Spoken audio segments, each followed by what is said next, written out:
السلام علیکم ناظرین، آج کا ہمارا موضوع ہے ابوالبشر حضرت آدم علیہ السلام۔ بسم اللہ الرحمن الرحیم۔ شروع اللہ کے پاک نام سے جو بڑا رحیم، نہایت رحم کرنے والا اور بڑا مہربان ہے۔ تو ناظرین، آج کا جو ہمارا موضوع ہے وہ حضرت آدم علیہ السلام کا ہے۔ حضرت آدم علیہ السلام کی پیدائش کا موضوع ہے کہ اللہ تعالیٰ نے سب سے پہلے کس چیز کو پیدا کیا۔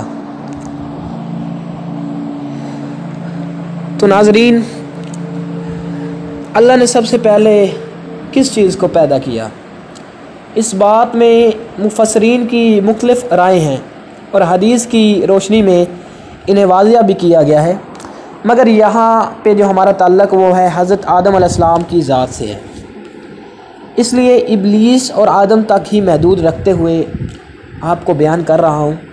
کتابوں سے جو کچھ بھی ملا ہے وہ میں پیش کر رہا ہوں، حقیقت اللہ ہی جانتا ہے۔ اللہ تعالیٰ فرماتے ہیں کہ ہم جنات کو آدم سے بھی پہلے زہریلی آگ سے پیدا کر چکے تھے۔ ابلیس چونکہ بڑا عبادت گزار تھا، اس لیے نوری فرشتوں نے بھی جب دیکھا کہ ابلیس تو جنات کی نسل سے تھا، عبادت گزاروں میں ہم سے بھی بڑھ گیا، تو انہوں نے اللہ سے خواہش ظاہر کی کہ اگر ابلیس ہمارے ساتھ رہے تو اچھا ہے۔ اللہ تعالیٰ نے ان کی خواہش پوری کر دی اور ابلیس آسمانوں پر پہنچ گیا اور فرشتوں کا بھی استاد بنتا گیا۔ جب جنات نے نافرمانی کی انتہا کر دی تو اللہ تعالیٰ نے فرشتوں کا ایک لشکر ابلیس کی ماتحتی میں ان کو سرکوبی کے لیے بھیجا۔ انہوں نے جنات کو مار مار کر بھگا دیا اور وہ 2 جزیروں میں دھکیل دیے گئے۔ اسی فتح سے ابلیس مغرور ہو گیا اور اس نے سوچا کہ اگر اب اللہ مجھے اس سلطنت سے نکالے گا تو میں نہیں نکلوں گا۔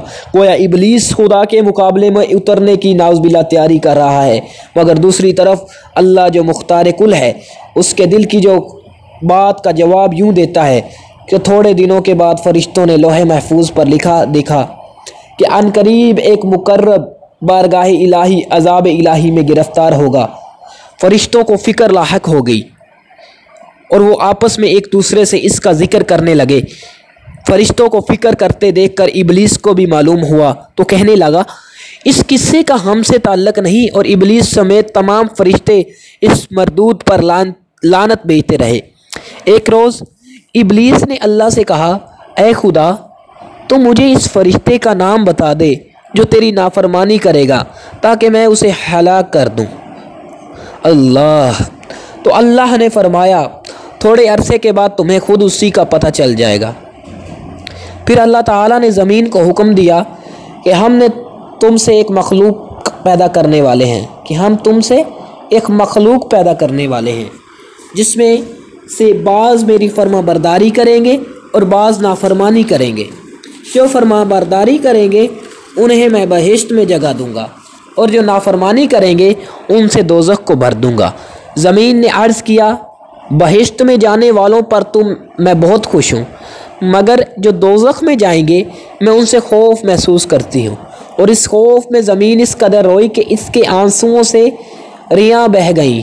پھر اللہ تعالیٰ نے جبریل کو حکم دیا کہ تم زمین کے اجزاء سے ایک مٹھی مٹی لاؤ۔ جبریل جب زمین پر پہنچے تو زمین بہت روئی اور ان سے اللہ کی پناہ مانگی، اور وہ زمین کی یہ حالت دیکھتے ہوئے رحم کی نظر سے واپس آ گئے۔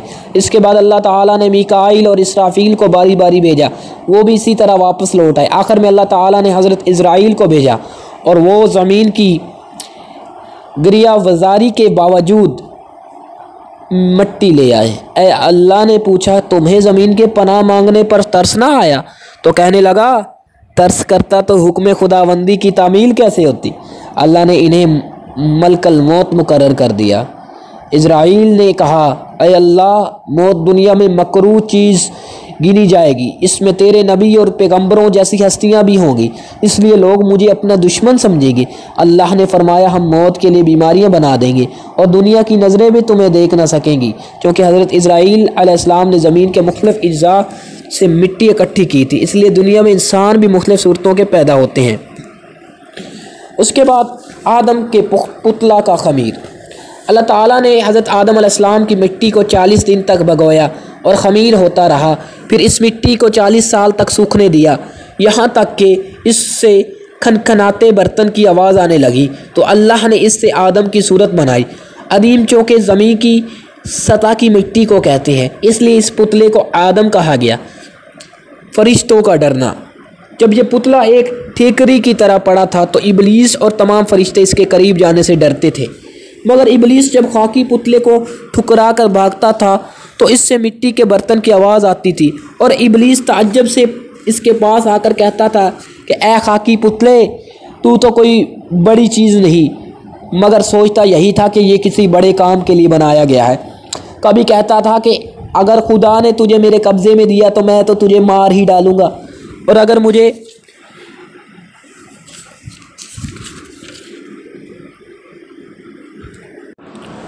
مجھے تیرے حوالے کیا تو تیری تابع داری نہیں کروں گا۔ جب پتلا خاکی تیار ہو گیا تو اللہ تعالیٰ نے روح کو حکم دیا کہ اس کے بدن کے اندر داخل ہو جا۔ روح پابندی حکم کے ماتحت آدم کے پتلے کے سر سے اندر داخل ہوئی۔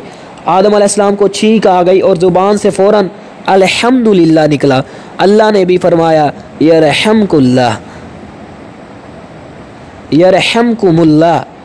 جب روح حضرت آدم کے پاؤں تک پہنچ گئی تو سارا بدن گوشت بن گیا اور آنکھیں روشن ہو گئی۔ آدم کو اس وقت بھوک لگی اور جنت کے پھل کھانے کے لیے دوڑا، چنانچہ وہ اپنی بھوک مٹانے کے لیے جو پھل بھی نظر آیا کھاتا گیا اور پیٹ بھر کر کھا لیا، اور پھر اپنی جگ پر تسلی سے آ بیٹھا، مگر تنہائی محسوس کرتا تھا۔ اسے اپنی جنس کا کوئی دوسرا فرد نظر نہ آتا تھا، اس لیے اکتا سا گیا اور اداسی محسوس کرنے لگا۔ تو دوستو، یہ تھا ہمارا ایڈم اینڈ ایو کی کہانی کا جو پہلا پارٹ تھا، وہ ہم نے آپ کو بتا دیا۔ جو اگلا پارٹ ہے انشاءاللہ ہم جلد سے جلد لے کر آئیں گے۔ تو ناظرین، ہماری ویڈیو کا اختتام ہو چکا ہے۔ آپ سے گزارش ہے کہ آپ کو اگر ویڈیو پسند آئی ہو تو لائک اور شیئر ضرور کریے۔ جزاک اللہ خیر۔